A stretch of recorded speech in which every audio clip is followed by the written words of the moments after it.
and I'm really excited to welcome to the stage Emilie from Oddbox, Ishita from By Rotation, and we also have Richard from the B Corp community and the world. Emilie, welcome. Thank you. Good to see you. Richard is here. Look at this slick time. Good evening, guys. Richard. Hi. Good morning to where people are going to join us from all sorts of different time zones. Good to see you here. How should we think about the questions are all coming in? I haven't had a chance to ask mine yet. Jeez, we're going to cram it all in. And I know Ishita is going to be joining us any moment too. So what I thought where we could start is sharing some stories. Always good to start with the stories. So Emilie, I've been following Oddbox from its early days, but I've only really heard and seen the story through the perspective of your co-founder and husband Deepak. And I remember very clearly him sort of telling me one day about what you were doing and how you were going to the local markets in East London and sourcing this misshapen fruit and veg and trying to do something with it. And he was trying to actually work on something else, a fitness business. And the fitness business was going okay, or he was building a community around it. And I said, Deepak, are you getting momentum here? He said, yeah, I don't know what about the business model. And I just keep seeing what Emilie's doing. And he just kept talking about you. And I said, well, I know you love her. She's your wife, but you seem to be talking about her, what she's working on quite a lot. And he's like, yeah, I think I might try and see if I can help. So that's the version of the beginning of the Oddbox story that I have heard. What's your version of it? Yeah, and that's exactly that, Ben. So no disconnect between what you heard from Deepak and what happened. Actually, kind of the way it happened is that so I'm originally from France. Deepak is from India, and so for us, we're not. We've been in the UK for over 10 years, but one thing we noticed when we came to the UK is that it's amazing. You can see everything available all the time. So you can get strawberries in the winter, but it doesn't necessarily taste amazing. And I think the idea for Oddbox came from a bit of that frustration. My grandparents are potato farmers. I grew up in the countryside, so I'm quite connected to seasonality and how food is grown. And so actually, like probably a lot of people in the audience, I've got a corporate background. I don't come from the produce industry beyond kind of having grandparents who were farming the land. But I love food, and I've also always wanted to do something good for the planet. And so the idea for Oddbox actually came from doing a bit of research. Came from going on holiday in Portugal and going to the local market, seeing these ugly-looking tomatoes which tasted amazing, and really kind of that reminded me of the initial days in the UK and that frustration. And that's when I really went and looked into the issue of food waste, and that's when I realized how big the issue of food waste was. And so when I started, it was very small. It was just a small pilot, and Deepak was involved from the start because we had to go to the wholesale market to get the produce. We were actually packing the boxes there in the parking lot of the wholesale market. And because I was still working full time, we were doing that on Friday overnight and delivering Saturday early morning.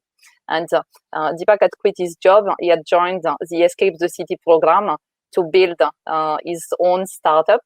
And so he had more time, and slowly he became kind of more and more involved in Oddbox because it was quite heavy in logistics.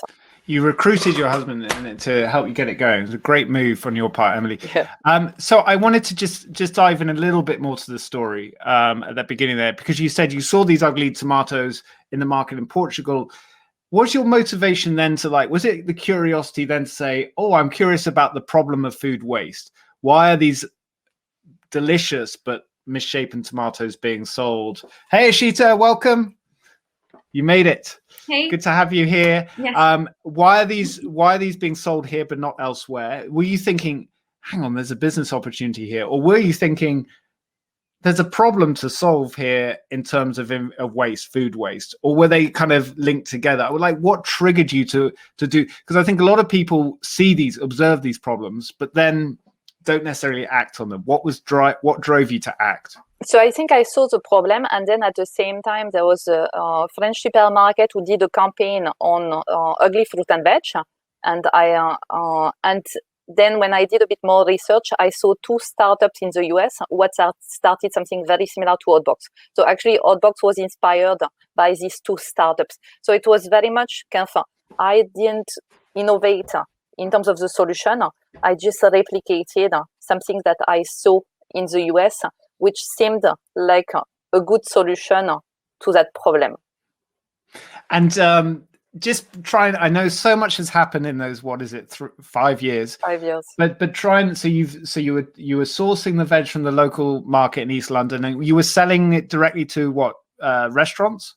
No, so we started very much B2C. So when we started, we were going to the wholesale market, and actually when we started, we had only 20 customers. Half of them were our friends, and half of them were our neighbors. So we had printed a few leaflets that we distributed ourselves in the streets around our flat, and also because we were doing the delivery with our own car, and it could only fit 20 boxes. So that was kind of the limit before we had to think about how we could get other delivery drivers to help us. So it was very much, I guess, because we came from a corporate background, we didn't have many entrepreneurs in our network. For us, it was let's just try it. We didn't think about it as really a business. It was can we try it for 6 weeks and see how it might work. And we didn't have branding, we didn't have anything. We just did everything ourselves at the start. And actually, we had just bought unbranded boxes. We had some stickers printed, and that was the state of our brand at the start. I think this mindset and approach to it as a project, let's see what happens, is something whenever I hear about success stories, this is replicated. It's not this, we're going to solve the problem of food waste, which I think with a lot of purposeful businesses, you don't necessarily appreciate the scale of the problem. Like food waste, as you know, as an observer and someone that's curious about it, but not someone who's running it, is like a globally, it's just a huge problem that impacts environment, social inequality, so many different aspects of life, right? And do you feel like if you'd been fully aware of the scale of the problem and the challenges, that you would have gone ahead with that experiment? Because this seems to be where a lot of people who are like, I want to tackle this problem world, stop because it feels too overwhelming. Yeah, I don't think we thought about that. We just thought, can we make a small difference? And actually, if we had been from the produce industry, or if we had known how things work, we probably would never have launched Oddbox, because we realized that at the start, we were just so small that nobody wanted to talk to us. So I would contact growers. First of all, I didn't know any of the language. So I was just talking about wonky fruit and veg. For them, there's nothing like wonky fruit and veg in their language, in the industry language. And so I was just, they just kind of dismissed my idea. They probably had been contacted by a few people before who had a similar idea. Oddbox was not a new or innovative idea. And tell us where you got to with the business at the start of, so just before the pandemic, so in early 2020, and then what's happened in the last 12 months? Yep. So so for the first, so it's been 5 years that we launched Oddbox. Very much we started in South London because that's where we were living. We very slowly expanded. So we were in South London for the first 2.5 years. Then only we raised a bit of investment through crowdfunding and expanded to new areas. And actually, we've only expanded outside of London 9 months ago. But over the past year, we've grown 6x. So there's been a huge acceleration because everybody wanted produce or kind of food delivered to their door. So it's been, we've grown the team from 25 to now 70 people in just the past 15 months. So yeah, you've had a crazy year. And I remember talking to Deepak, I think in May, this time last year, and he said, we've had to turn our website off. We've had to turn our social media off, not even put a holding page, just off. And because the demand went crazy, and we have to I mean, he was saying that you basically had to go and refigure out your supply chain. Like there's plenty of wonky quality fruit and veg, but the supply chain to get it out there was the challenge. And there was he said there was some real doubt at that moment in the team, because it was a lot of pressure. But clearly the result now, what are you doing? How many boxes a week are you delivering today? 50,000. 50,000. Yeah. My gosh. So at the start of the pandemic, we were just over 10,000, and so it was just kind of the scale in just a week. Actually, we doubled our orders, and it wasn't so much new customers. It was just our existing customers. Some people were on fortnightly, moved to weekly. One person ordered 8 boxes at one time. So it was just the existing people just wanting to stockpile. Yeah. And when you think about the logistics, it's vans. So we need to pack all of these boxes. These boxes need to be go on van, and so a van will take 150 boxes. So such an increase requires a lot of recruits. So our delivery partner and packing partner had to scale really rapidly. Yeah, Gabby in the chat saying, wow, well done. Supply chain must be insane. There's loads more questions, obviously, for you, Emilie, but we're gonna carry on the stories around the circle. Ashita, I'm going to come. Thank you so much for that great start. Ashita, I'm going to come to you next. So by rotation, another industry, the world of fashion, huge challenges, as many of us have heard about. How did you end up diving into this world, and what have you created? So my background, I actually never worked in the fashion industry, or not even formally in tech. We do position ourselves as a tech company.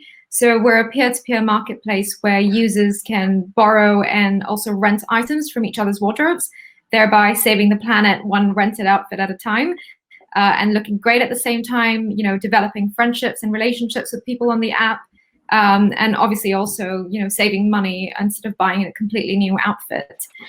So I actually used to work as an investment analyst, completely unrelated.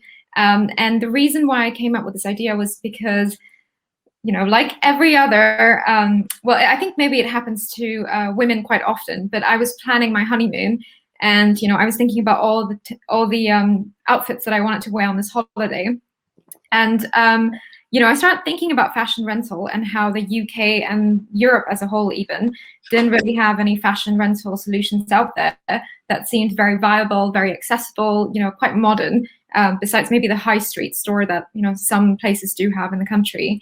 It wasn't until the honeymoon that I actually realized that there was a lot of textile waste. So we went back to where I was born. So that's Rajasthan in India. My husband's not Indian. I kind of wanted to show him where I'm from and reconnect. And I couldn't help but feel very, very guilty and feel that I was part of the problem that was affecting my own people, which was that I myself had bought new outfits just for this holiday.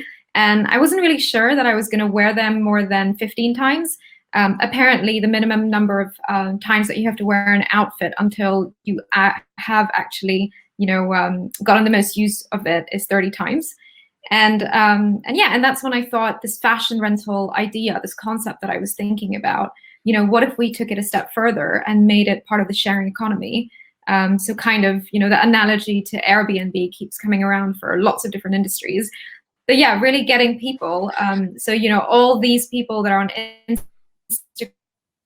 Instagram posting their photos, and how we're always going to events and never repeating outfits for at least another year. Why don't we get all these people to share what they already own and therefore also monetize their belongings? So that happened about 2 years ago when I came back from my honeymoon. I was working at a hedge fund at the time. So what I did is I spent my evenings and my weekends creating a test platform. it was a very ugly website, like a white label platform that we had gotten.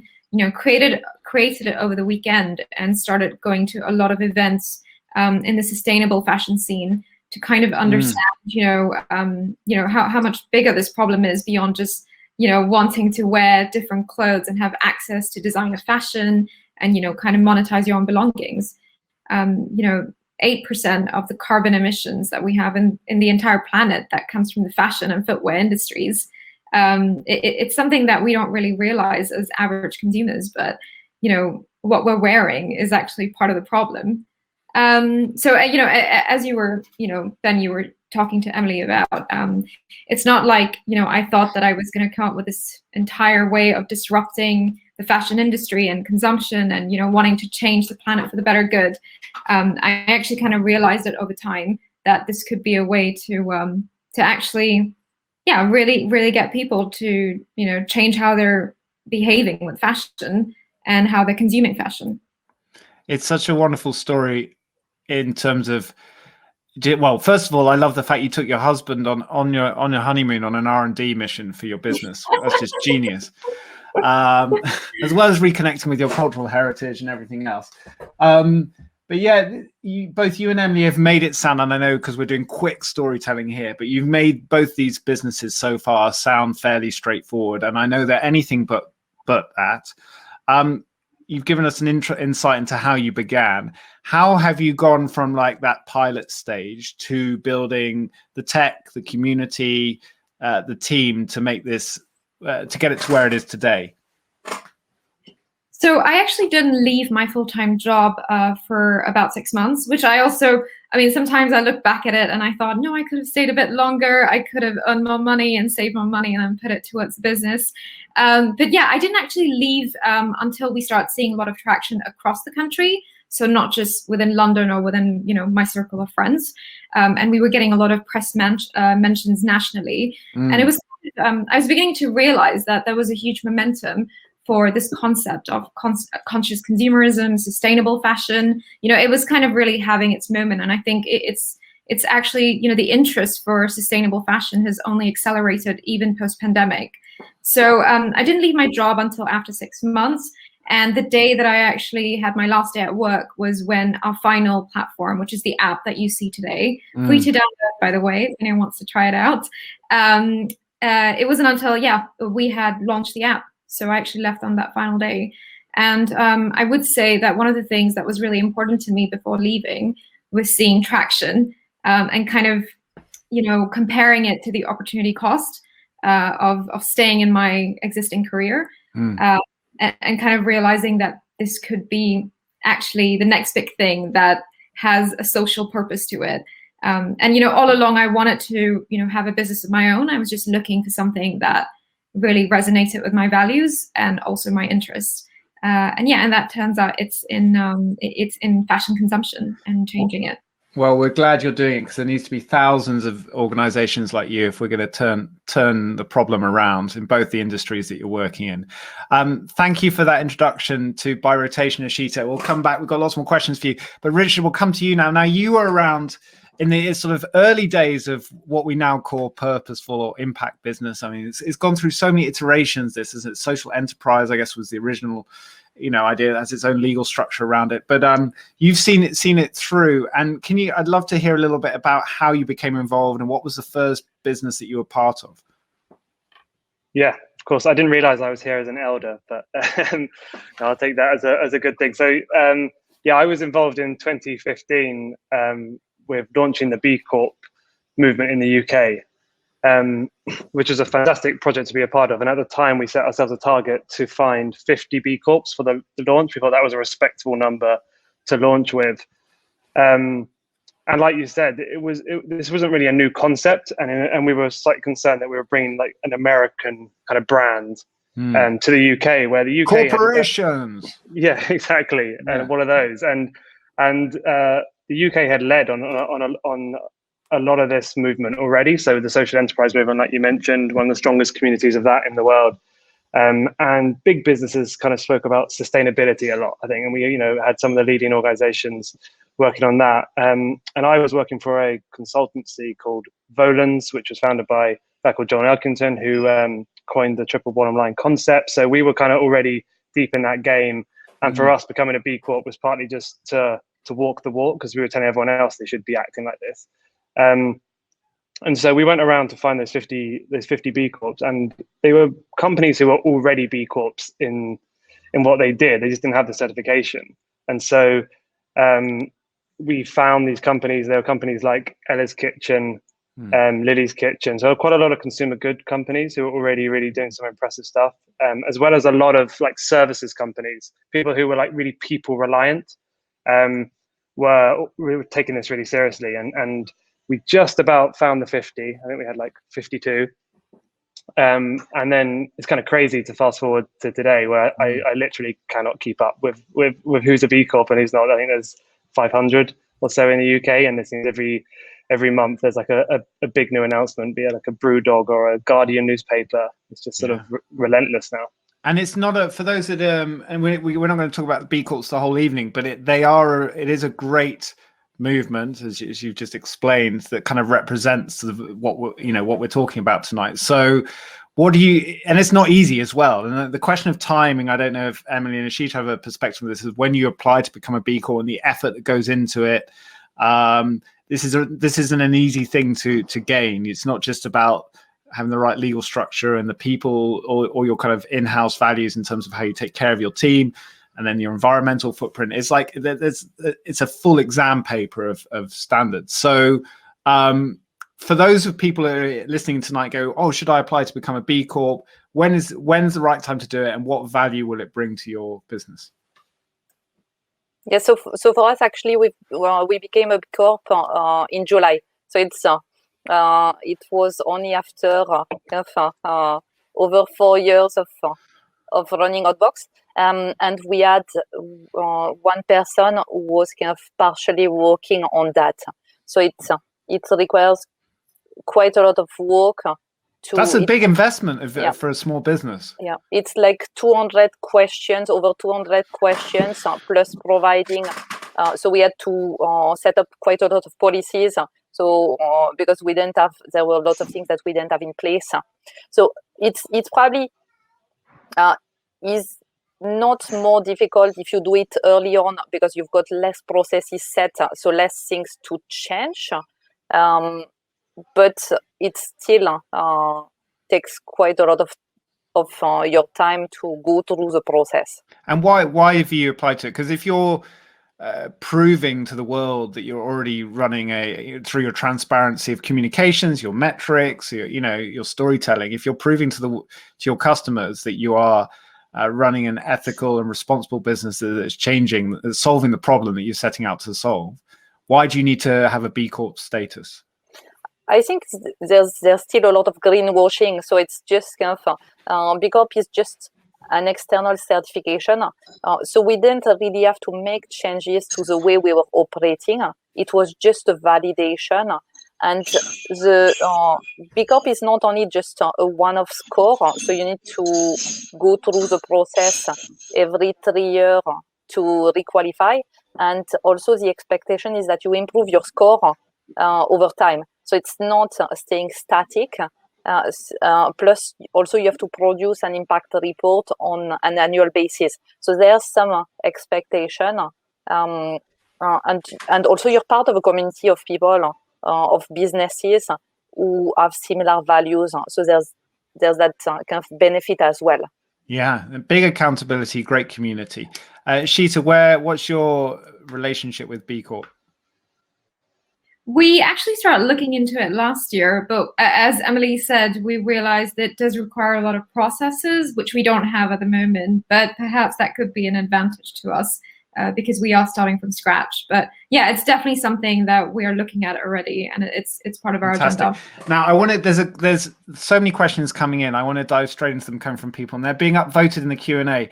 So Richard, coming to you first, but I'd love to hear your perspectives, Emilie and Ashita as well on this. Jaru says, would love to hear more on measuring impact.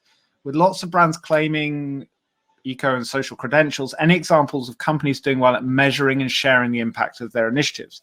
So yeah, greenwashing, you've just mentioned, Emilie. We even hear of sport washing, and countries doing sport washing, like Saudi Arabia, for example. So this happens at all sorts of different scales. So what examples or what advice can you give, Richard, to new startups about how they measure their impact and who's doing it well? Yeah, it's a really good question. I think it's maybe quite important to make a distinction between what it means to be a responsible company and what it means to be impact-led. And so if we take the discussion we just had on B Corp, and you say it's a lot of questions, 200 questions, and it's looking at parts of your company which you would have never thought about. And they use the expression measure what matters, and that kind of means measure what matters to everyone. So it's their generic questions, essentially. They might have some industry specific ones, but it's about what does a best practice, accountable, responsible company do? And it's so many things, from your hiring policies to the waste and the energy consumed in your building. And these are things that not every company thinks about, but they're things every company should think about if they want to be responsible.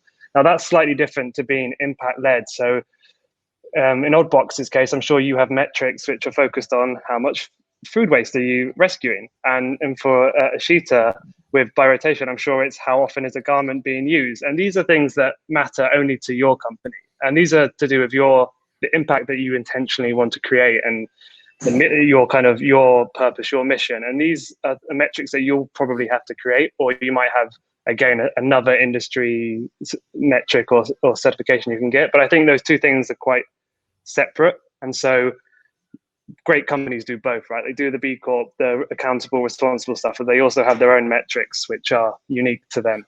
And presumably, if like the four of us were starting, we came up with an idea today, we'd focus on the impact metric first, right? And then go, okay, now this is a thing, we've got traction. Let's think about how we make sure we set up a responsible company. Is that the right way around to do it?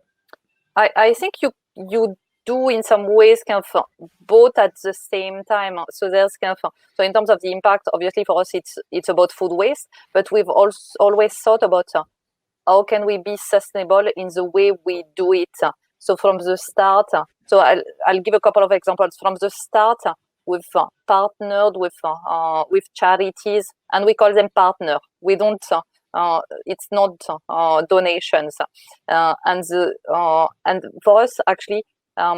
They're as beneficial to us as we are to them, because we always have to overorder a bit because of the fact that the produce we get are not necessarily perfect. So when we pack them into boxes, we always have some surplus.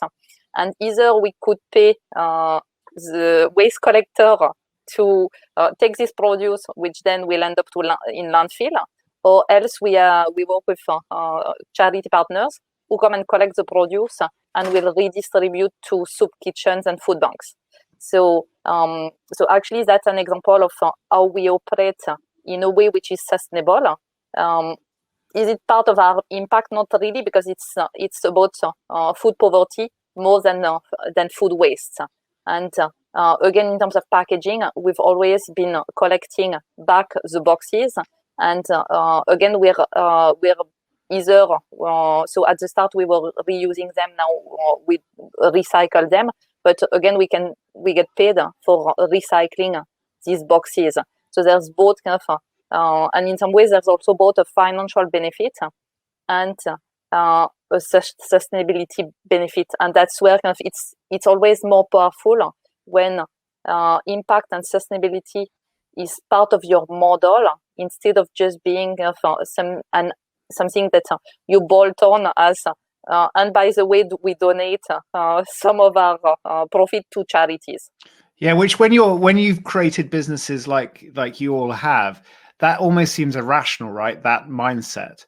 So the question is this: is that, you know, how do you, if you're in a more established, and Ashita, I would love to come to you in a second about how you do it by rotation, but also how do you do this if you're let's say you're within an organization, you're an entrepreneur and you're trying to change things from the inside.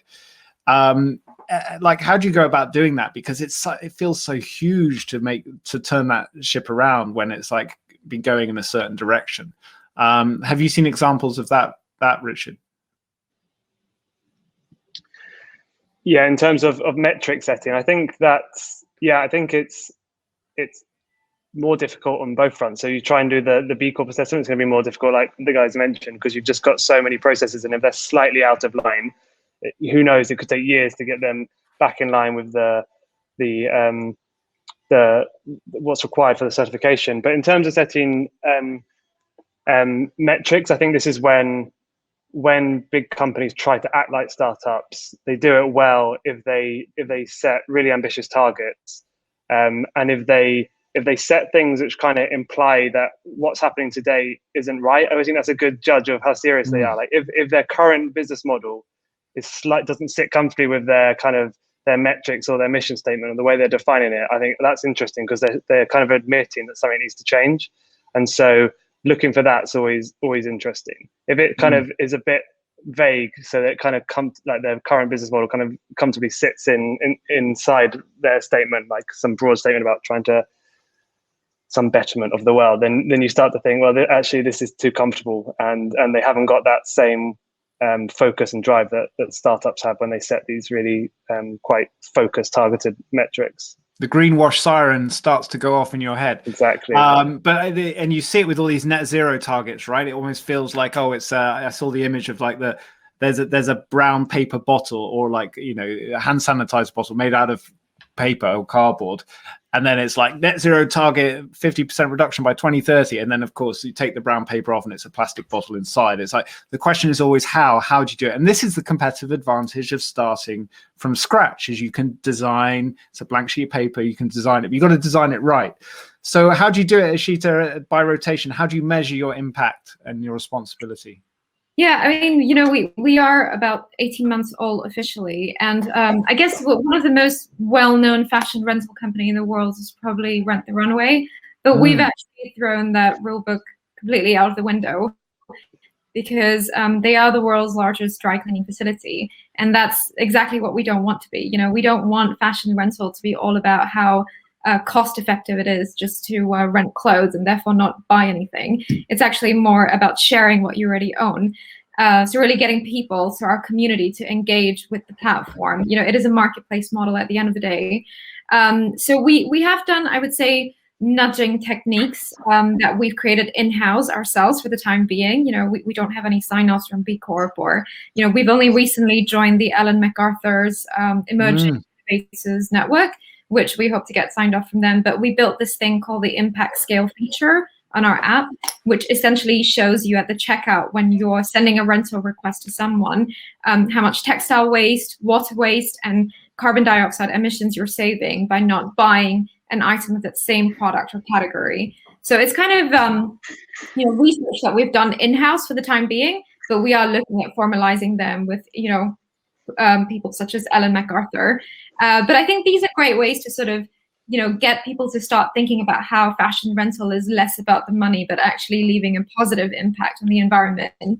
The other thing I'd say is that, especially when we were starting out, and I think, you know, with fashion rental being a very hot topic here in the UK and Europe, I would say a lot of players have taken a lot of shortcuts, which is to buy inventory, you know, to have stores, you know, to kind of start having partners in dry cleaning. But we've kept things very simple and, you know, kept the purity of purpose, which is to get people to share between themselves. And so we've built a complex, you know, we've built complex technology, but a very simple solution. And that messaging hasn't changed since I left my job and, you know, went full time on this, which is really to get people to use what they already have and not consume more.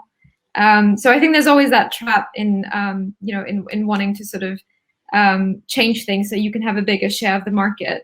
But I think if you're doing it, you know, with sustainability in mind and sticking to the original mission and vision as a startup, I think, you know, there's definitely going to be value in it long term. That's what we've seen.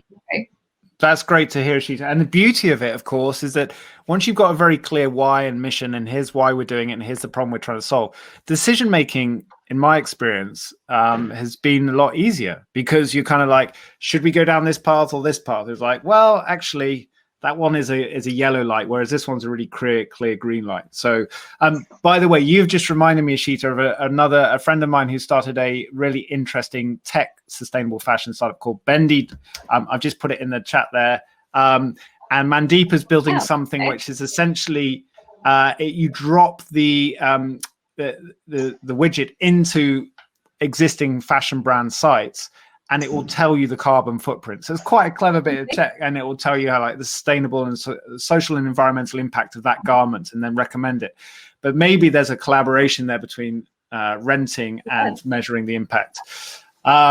So yeah, these are the things we want to see happen. Another question that's got a lot of votes here. Let me come back to it. I think it's from Bianca. It says, any advice on how best to find suppliers that hold sustainable values? So you both got sort of deep, complex supply chains. How do you, and this has been a big critique of especially the fashion industry, right? It's like, oh, well, we're, H&M's got this conscious, section of the shop, which is kind of crazy, isn't it? Which means the rest of it is unconscious or bad. So like 80% of a shop is bad because this bit's really, anyway. So how do you figure out your supply chain so that you can trust it 100% to have the same values as what you're doing? I mean, so in the fashion side of things, I mean, as I mentioned, we're not taking stock ourselves. So for us, it's more sustainable if you own it and if you're sharing it with others. So for us, as long as someone owns it and they're getting more use of it, that's how we approach that supplier issue. So our lenders on the app. When it comes to things like partnering with any sort of courier service or we use Clothes Doctor, which has eco cleaning solutions. Basically, we look anytime we do any partnership or collaboration, even if it's a marketing one, it has to be really aligned with our values. And so we've been very, very careful whenever we position ourselves or present ourselves with someone. And I think it's kind of built that confidence in us, even though we're so small, with our 48,000 plus community. So we've been very, very careful. And I think it's actually a very cost-effective way of doing your branding as well, because people know exactly what kind of brand or person by rotation is. Yeah, the trust has been established, and then the marketing becomes a lot easier. Richard, supply chains, how do you check them to make sure that they're sustainable? Or where do you go? Are there particular areas you can go and find sustainable suppliers in different industries?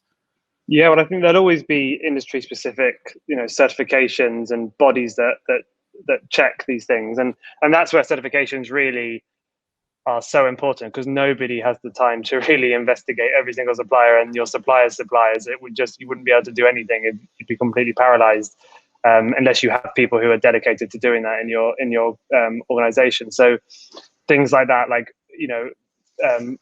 I know a lot of B Corps do collaborate together because it's just so straightforward, because you're already on the same page, you speak the same language, have the same values, and that's fantastic. But I think often, listen to Ashita describe her business model. It's like the lightest business model ever because they don't have any stock. It's like feather light. It's great. So they're really less to worry about. Yeah, very smart. But I really I like the approach that Veja or Veja, I never know how you say that, but the trainer brand that everybody loves. I've heard their founders talk about this, and they say they try to build the company like their grandparents would, which is in an industry like that where you do have a big footprint in terms of your supply chain. It's like the only kind of safe thing to do is to try and go slowly and with a lot of care and a lot of love, and trust that the demand and the pull for your product will stay there, and don't rush to meet it, because they've actually managed to build a bit of hype, because they sometimes can't deliver on all the demand that season, but that's fine because it's still there the next season. And they haven't broken anything. They haven't made any mistakes yet. And I think that's a really, really commendable approach. And Emilie, what about at Oddbox? How have you sourced your suppliers? Yeah, so at the start we were not doing any checks. So for fruit and veg suppliers, it was just if they had surplus or they had kind of produce which were at risk of going to waste. That was our only criteria, because for us we were about food waste, and so we've worked with all types of suppliers in terms of our for example, our delivery partner still delivers with diesel vans. It's obviously not ideal, and that's something that we want to change in the long term. But right now, it's just not affordable enough to use electric vehicles. So the compromise that we've taken is that we deliver overnight when there's less traffic, and therefore we reduce the carbon emissions. But that also means that actually it ends up being cheaper because they do the deliveries faster. So I would say there's a lot of things that we were not doing right at the start because we were small, because actually we couldn't afford it and we couldn't pass on the cost to our customers, because at the end somebody has to pay if you move to a supplier who's more expensive. And now we're starting to look more into our energy supplier for our warehouse, into kind of doing things better. So I would kind of say there's a lot of things that you won't be able to do at the start. It's better to maybe not try to do everything right. Otherwise, you're just not going to do too much. For us, it's always been kind of the faster we can scale, the more food we can save from going to waste. And actually, we've realized that in terms of our carbon footprint, we avoid more emissions by rescuing produce, a lot more than the emissions that we generate ourselves, even by delivering by diesel van. And what we've done is we're optimizing the routes. So we only deliver to each area once a week. And there's a huge drop density. So we don't have vans going from north to south London all night long. A van will deliver in a very small area. And that's why when we expanded, we only expanded from area to area to make sure that we had kind of that high density and we were minimizing our footprint. It's such a great example. And you've reminded me of, I think, one of the most important books that's been written in the last 5 years before Richard publishes his later this year, which might not seem obvious about business, but it's called, I think it's really helpful for this conversation we're having. It's called Donut Economics by Kate Raworth. And we got to chat with her at Rebel Book Club. And we asked her, so Kate, what's the most important metric for measuring like how we have a positive impact through our economics, through business, through the economy? And she said, there isn't one. It's like driving a car. Like when you drive a car, you have fuel in the tank, you have a temperature gauge, you have speed, you have a dashboard of metrics. And depending on what activity you are doing or what the purpose in that moment is, whether it's acceleration or, all of them have to be working effectively for the car to run smoothly. Obviously, it has to have fuel in the tank or the battery has to be charged. Now we're all switching to electric. But for me, it's been a really helpful analogy to think about how you run an impact business, because it's like there isn't this one thing. It isn't just how much profit we're making. It isn't just how many people we're positively impacting, how much food we're saving. So it's just, I think for everyone I can see in the conversation, is like, well, around measuring, it's like you've got to figure out what your dashboard is.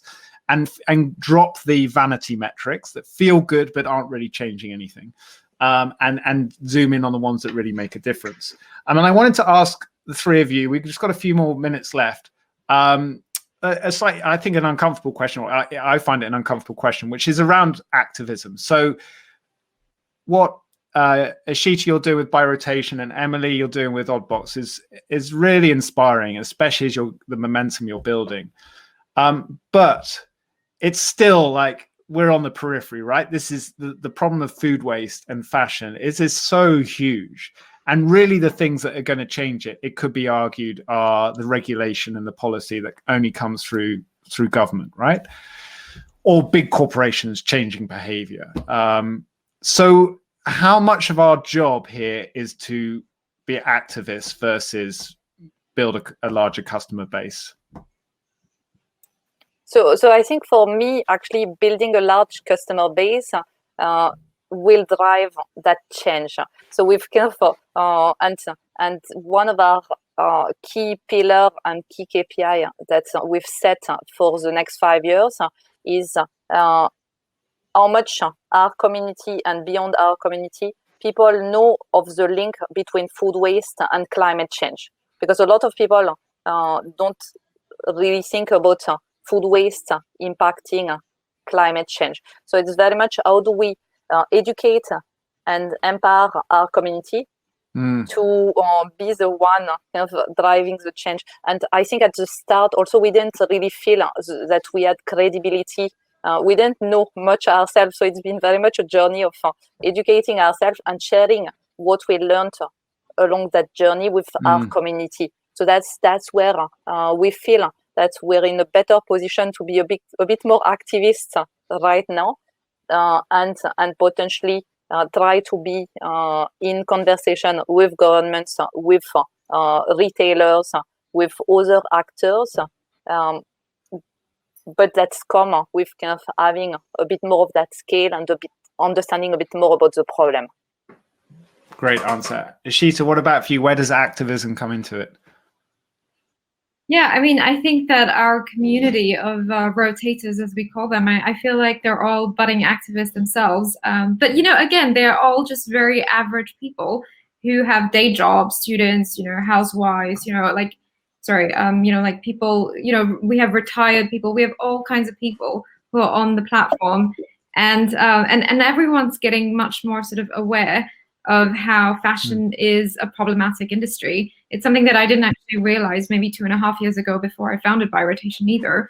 So so I do think that, you know, we are actually driving a lot of awareness. We're educating people that fashion is a problematic industry. Consumption is, you know, one half of the problem. And, you know, they can engage in sort of, you know, small changes, you know, just by sharing with each other or sharing within our community.